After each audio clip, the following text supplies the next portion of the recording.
guys, magdi-disanding na tayo ng panel 120 na ilalagay na natin yung pump sa 25.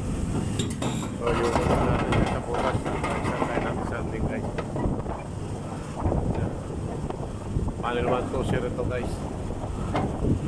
Piniprepare natin yung 25.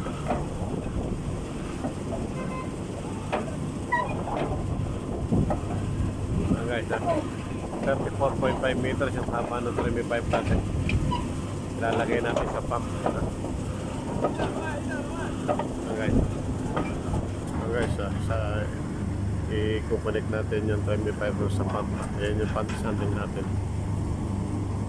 Medyo malabo kasi nasa tayo sa ilaw. So guys, na-connect na natin. So bubuhatin na ng tray natin yan. Dati din sa butas.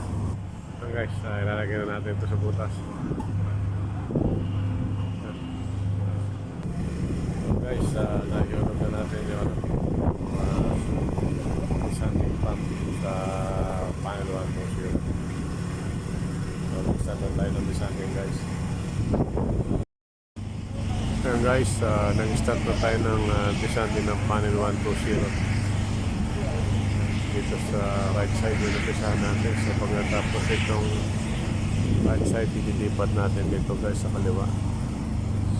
Hindi natin ililipat yung pagkamahan natin yung 2% sun content guys. So from here, yan natin. So naka-ready na rin yung ating cellwood pump para mamaya pag natapos yung sanding, mag-circulation tayo ng bentonite guys. So pagkatapos ulit mamaya dyan, i-sanding natin yung panel 21,600 millimeters guys.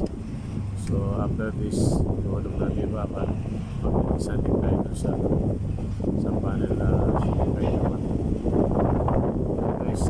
In progress ang sanding natin sa panel 120 1,000 millimeter thickness ito. 34.5 meters ang lalim ng okay natin. Tayo yung crane natin guys, naka-ready rin na. So natin ito na lahat yung mga gamit natin guys.